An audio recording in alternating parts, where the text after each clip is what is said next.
Hajar masih menyusui, Ibrahim diuji,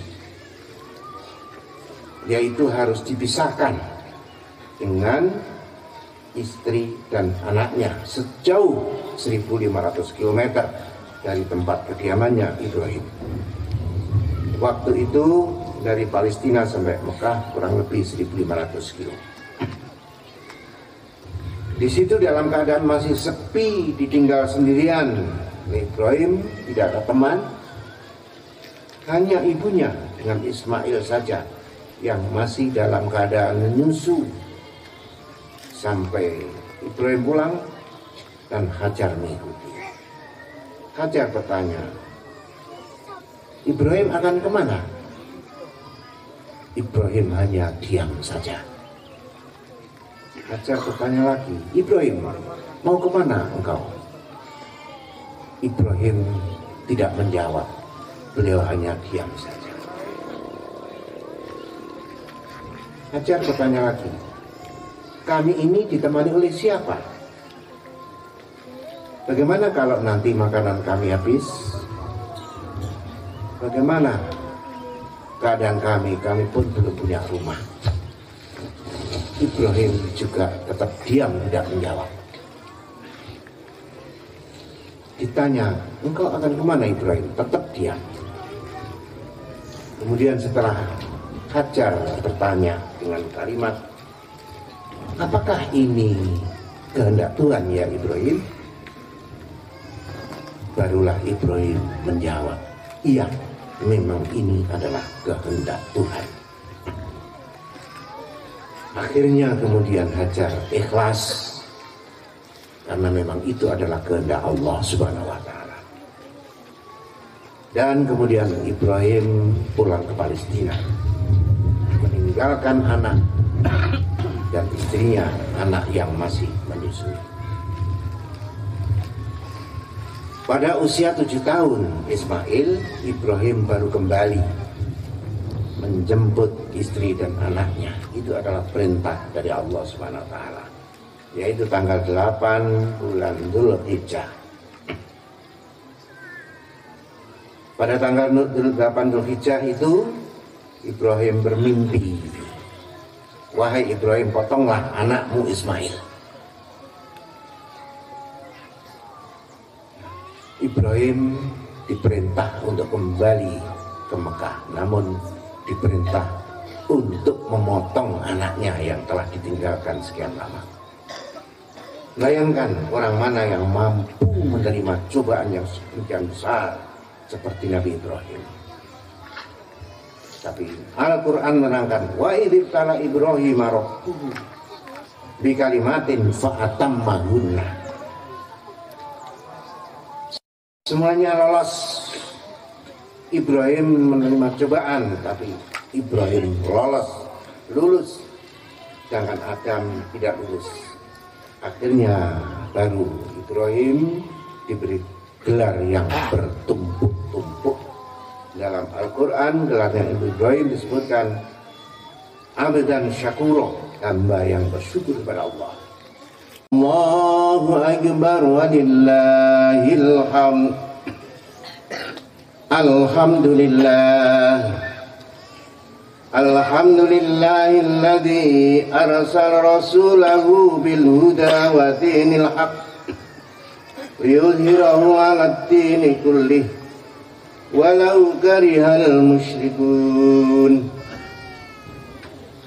Asyhadu an la ilaha illallahul qawiyyul matin wa asyhadu anna Muhammadar Rasulullah khatamun nabiyyin. Allahumma salli wa sallim wa barik ala sayyidina Muhammadin khairul mursalin wa ala alihi wa ashabihi ajma'in.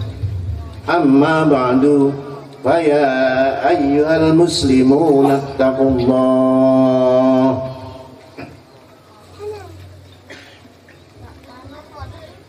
Ma'asyiral muslimin rahimakumullah. Marilah kita bersama-sama takwa Allah menurut kemampuan kita masing-masing, sebagaimana perintah Allah di dalam Al-Quran, fattaqullaha mastata'tum, maka hendaklah kamu semua takwa kepada Allah menurut kemampuan masing-masing. Ma'asyiral muslimin rahimakumullah, Nabiullah Adam alaihissalam diuji dengan tumpuk-tumpuknya kenikmatan, diuji dengan menumpuknya kebahagiaan, menumpuknya kesenangan, menumpuknya kebanggaan dan kegembiraan. Dan Nabiullah Ibrahim alaihissalam diuji dengan bertumpuknya penderitaan, bertumpuknya kesusahan, bertumpuknya penderitaan, kefakiran, dan lain sebagainya.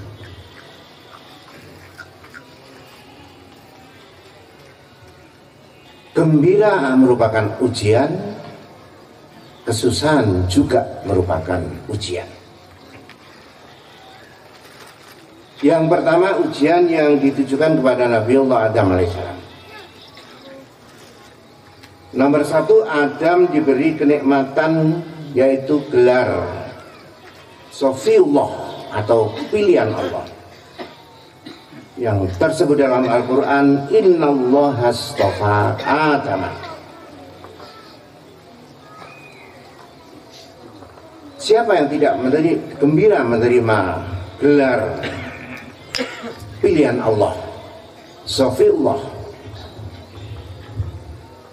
Yang kedua, Adam diuji dengan diberi kenikmatan mempunyai ilmu yang tinggi, yang tidak terbanding ketinggian ilmiahnya.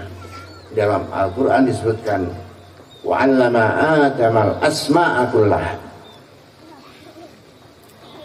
Allah mengajarkan ilmu kepada Adam seluruhnya, sehingga malaikat satupun tidak ada yang bisa menandingi kepandaian Adam. Siapa yang tidak gembira mempunyai ilmu tinggi dan luas? Yang ketiga, Adam diberi kenikmatan yaitu kehormatan. Bahkan semua malaikat sujud kepada Adam, hormat kepada Adam. Wa idh qulna lil malaikati isjudu li Adama fasajadu.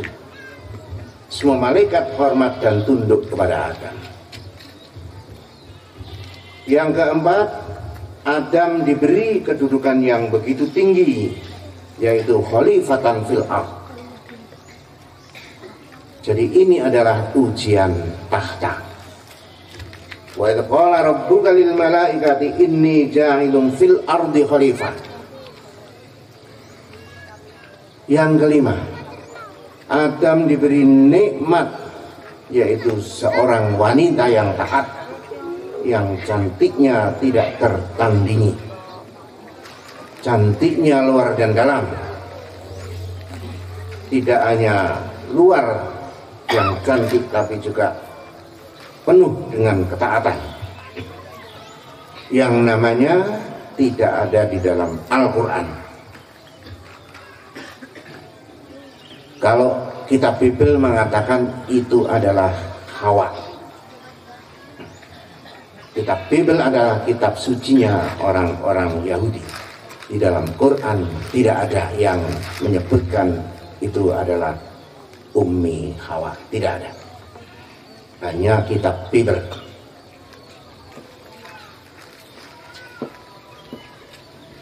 Istri Adam adalah wanita yang solihah, yang sehidup semati, seayun selangkah, senasib sepenanggungan dengan Nabi Adam.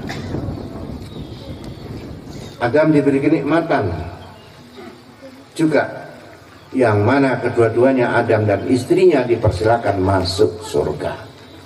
Faqulna ya Adam uskun anta wa zaujukal jannata.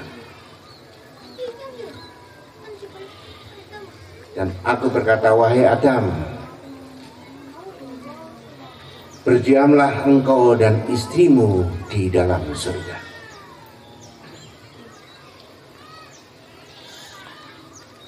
Lambang kemewahan apa yang tidak ada dalam surga? Adam dan istrinya tidak mengalami kesulitan, tinggal memakai fasilitas surga. Yang keenam, Adam diberi kenikmatan, kemerdekaan, keleluasaan di dalam surga. Wa kula minha ragadan haitsu syi'tum. Silakan kamu makan dari semua makanan yang ada di surga menurut kehendakmu. Ini artinya adalah kemerdekaan dan kebebasan. Siapa yang tidak senang diberi kemerdekaan? Yang ketujuh, Adam diberi kenikmatan lestari dengan syarat kamu jangan mendekati pohon ini. Agar supaya kamu lestari, kalau kamu mendekati pohon ini, kenikmatan yang akan ada padamu akan lenyap. Wala taqrabu hadhihi syajarata fatakuna minadh dhalimin. Janganlah engkau berdua mendekati pohon ini. Kalau kamu mendekati pohon ini, kamu akan menjadi orang yang zalim. Akan tetapi Adam lupa dengan menumpuknya macam-macam kenikmatan, sehingga dengan kelupaan itu Adam tidak lulus. Semua kenikmatan lenyap, lepas dari dirinya, sampai Adam disebut fanasia Adam dalam surat Tuhan. Adam lupa, kedua-duanya lupa. Dan Adam juga disebut fahuwa, yang dulunya diberi istofa, dipilih, maka kemudian Allah menyatakan fahuwa, Adam melenceng. Maka ide Adam disebut fa'asoh, Adam maksiat. Walaupun kemaksiatan Adam tidak sengaja karena kelupaan. Maka akibatnya hidupnya Adam dan istrinya menderita di dalam surga. Menderita yang sangat hebat. Kalau dilihat dari segi lahirnya, siapa sangka di surga mengalami menderita. Semua manusia ingin masuk surga, akan tetapi siapa sangka ternyata di dalam surga ada penderitaan, sampai Adam menangis. Rabbana dzalamna anfusana wa illam taghfir lana lanakunanna minal khasirin. Ya Allah, kami zalim terhadap diri kami sendiri. Seandainya kami tidak diberi ampun dan tidak diberi rahmat, pasti kami akan masuk menjadi golongannya orang-orang yang rugi. Jadi Adam menzalimi dirinya sendiri, ya, karena kelupaan. Di waktu menderita yang semikian hebat, di situ sudah tidak terpikirkan. Adam tidak ingat kenikmatan, tidak ingat ilmu, juga tidak diingat kemewahan, tidak diingat. Yang diingat oleh Adam adalah hanya ampunan dan rahmat dari Allah Subhanahu wa Ta'ala.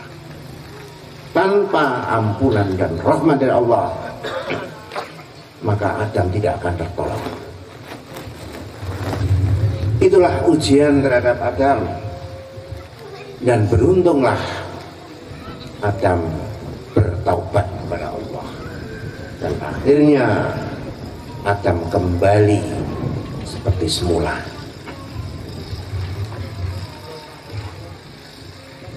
Dan taubat itu adalah artinya kembali kepada keadaan semula. Oleh sebab itu, bagaimanapun kita diberi kenikmatan yang sangat membanggakan,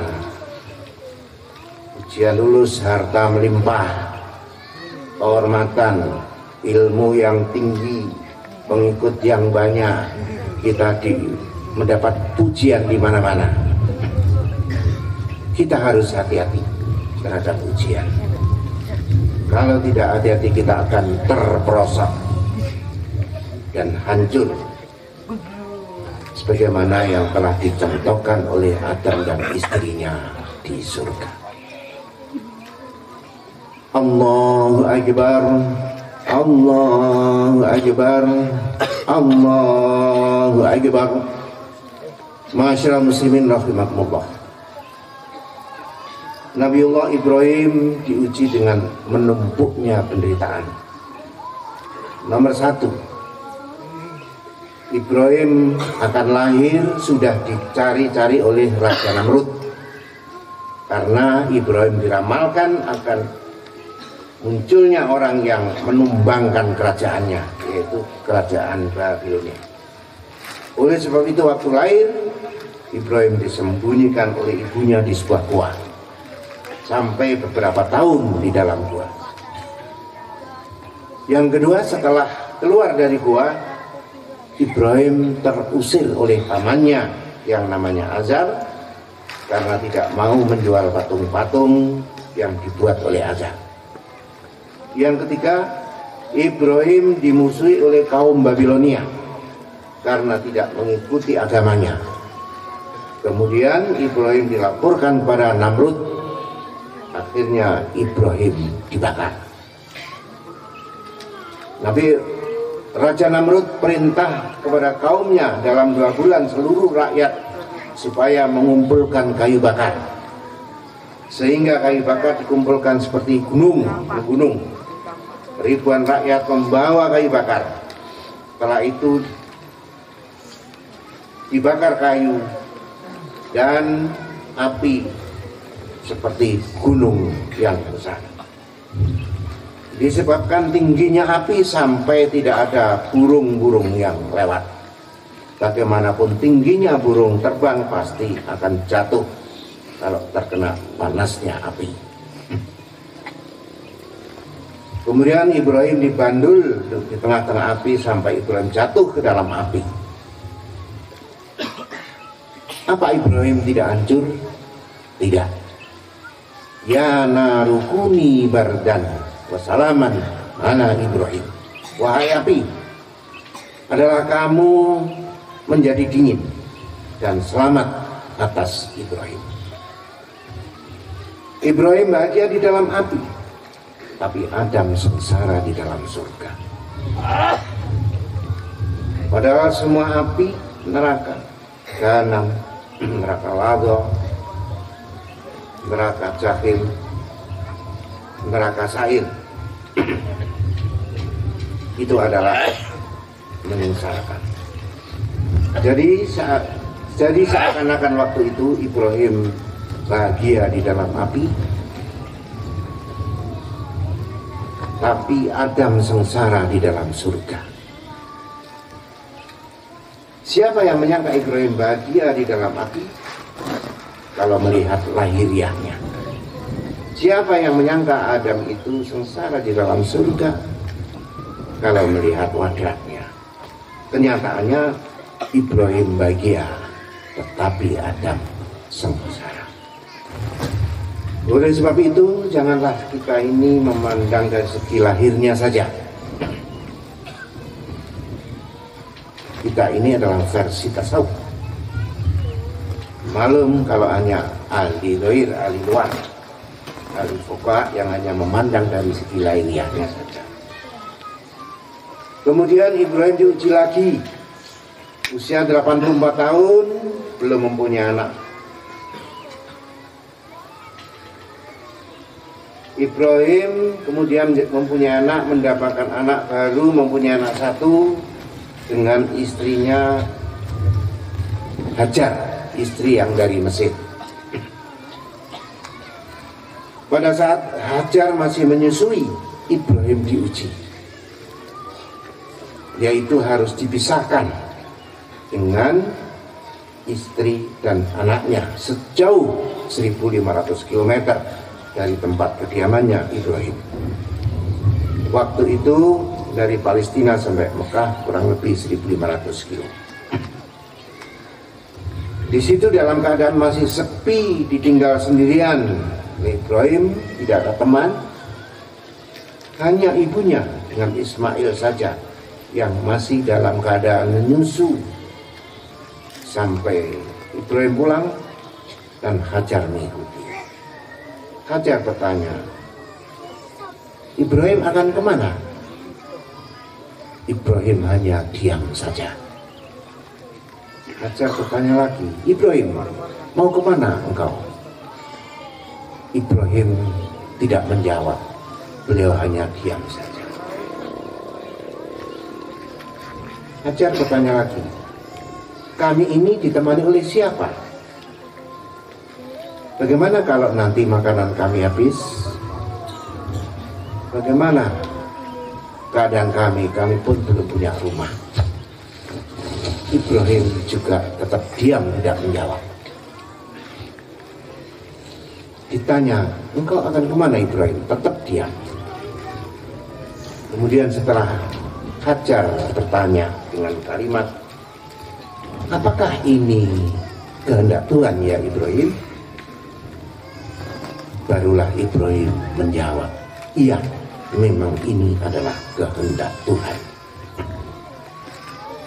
Akhirnya kemudian Hajar ikhlas, karena memang itu adalah kehendak Allah Subhanahu wa Ta'ala.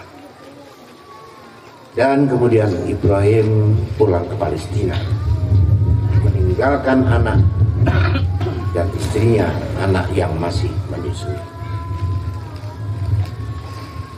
Pada usia 7 tahun Ismail, Ibrahim baru kembali menjemput istri dan anaknya. Itu adalah perintah dari Allah Subhanahu wa Ta'ala, yaitu tanggal 8 bulan Dzulhijjah.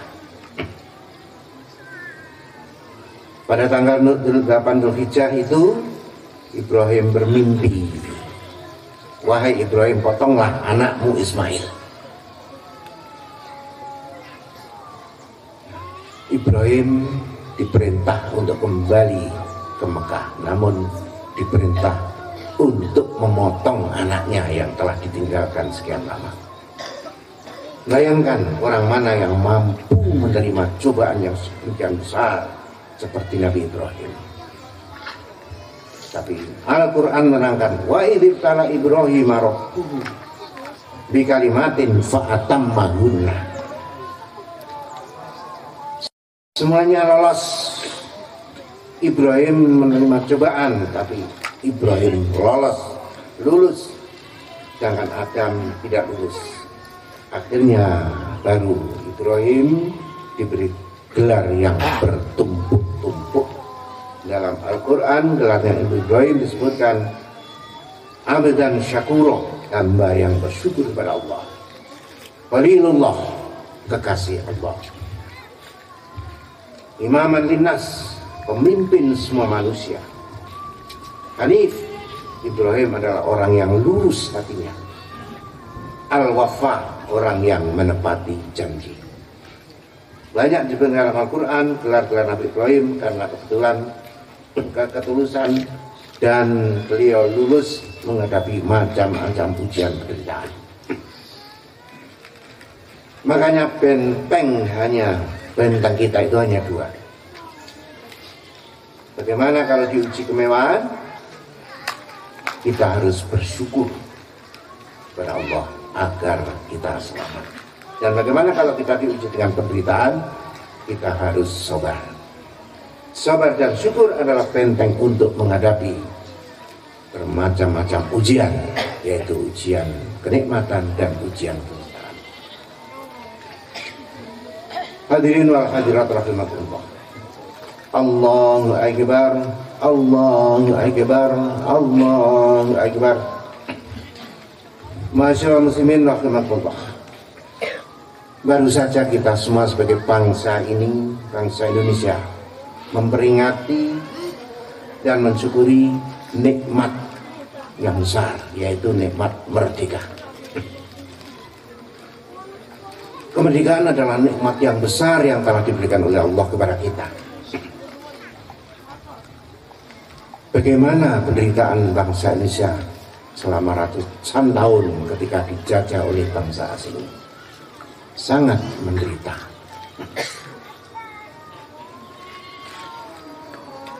Mengalami kesengsaraan yang ratusan tahun lamanya. Dan alhamdulillah tanggal 17 Agustus 1945 Allah telah memberikan suatu nikmat yang besar yang diberikan kepada bangsa Indonesia, yaitu nikmat kemerdekaan yang diproklamirkan dengan diproklamirkannya, yaitu kemerdekaan bangsa ini oleh Soekarno-Hatta. Kemudian pada tanggal 18 Agustus kita mendirikan Negara Kesatuan Republik Indonesia dengan asas Pancasila. Dan di dalam mendirikan negara ini kita mempunyai suatu cita-cita di dalam mendirikan negara ini, yaitu dalam pembukaan undang-undang disebutkan negara yang berdaulat, yang bersatu, berdaulat, adil dan makmur. Itulah cita-cita negara kita.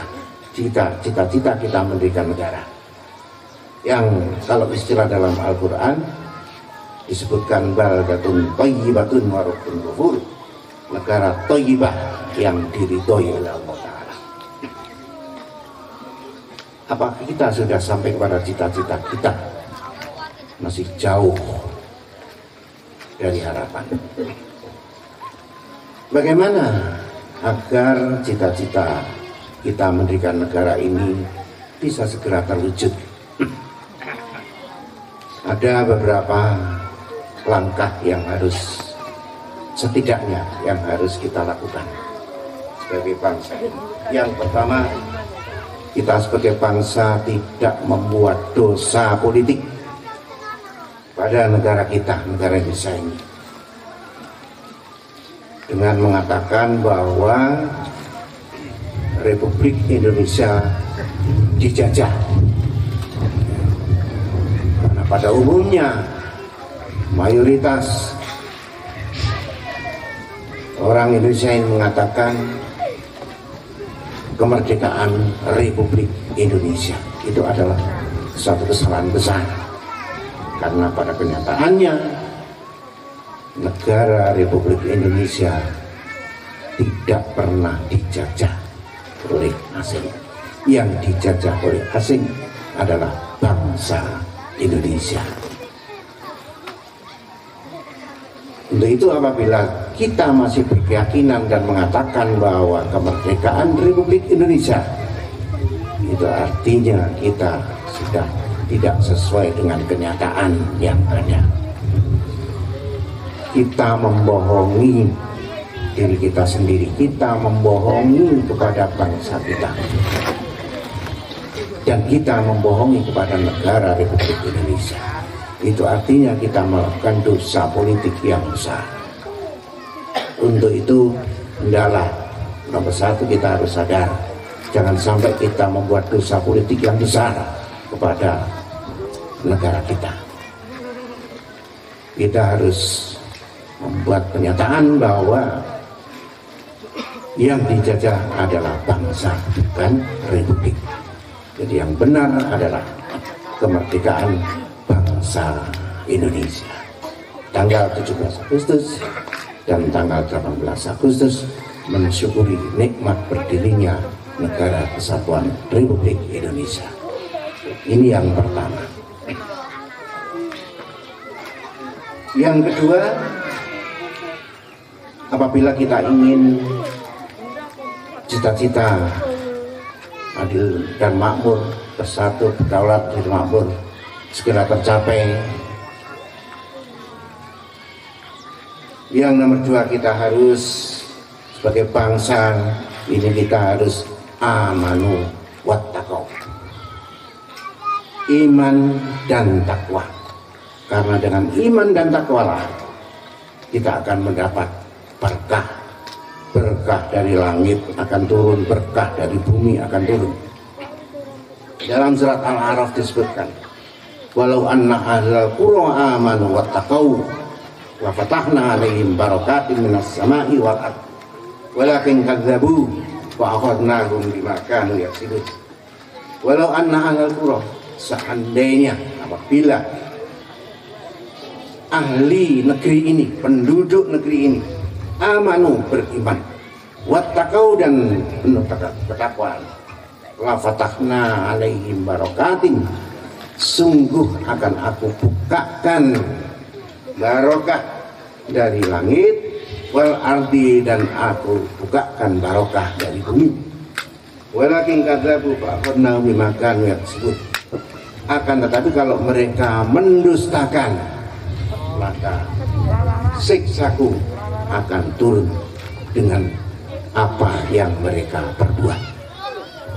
Jadi yang kedua, kita harus sebagai bangsa ini meningkatkan keimanan dan ketakwaan. Dan keimanan dan ketakwaan ini harus selalu ditingkatkan, sehingga akhirnya kita sebagai hamba atau bangsa Indonesia ini meningkat kepada bangsa yang bersyukur. Fattaqullah la'allakum tashkurun. Takwalah kamu kepada Allah agar kamu semua menjadi hamba yang bersyukur. Yang ketiga, pengelolaan negara ini harus didasarkan kepada manajemen syukur, sebagaimana yang disebutkan dalam Al-Quran, washkuru lahu baldatun thayyibatun wa rabbun ghafur. Washkuru lahu, dan bersyukurlah kepadanya, baldatun thayyibatun wa rabbun ghafur. Kamu akan bisa mendirikan negara yang baldatun thayyibah, negara yang baik, dan Allah akan selalu mengampuni warganya. Pada intinya adalah kita harus membangun mental terlebih dahulu. Mental bangsa ini harus diperbaiki terlebih dahulu. Mental, pembangunan mental harus diutamakan agar bangsa ini menjadi bangsa yang selalu bersyukur kepada Allah Subhanahu wa Ta'ala. Kemudian yang kedua, baru pembangunan secara material atau pembangunan fisik kemudian.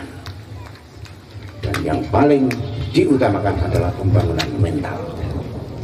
Kalau dalam lagu Indonesia disebutkan, bangunlah jiwanya, bangunlah badannya, sebagaimana yang ditulis oleh W.R. Supratman dalam lagunya Indonesia Raya. Itu merupakan pesan dari pahlawan nasional W.R. Supratman agar kita membangun jiwanya terlebih dahulu, baru membangun fisiknya. Hadirin wal hadirat rahimakumullah, mudah-mudahan kita semua menjadi hamba yang bersyukur kepada Allah, dan cita-cita kita mendirikan negara yang bersatu, berdaulat, adil, dan makmur segera tercapai. Amin ya rabbal alamin.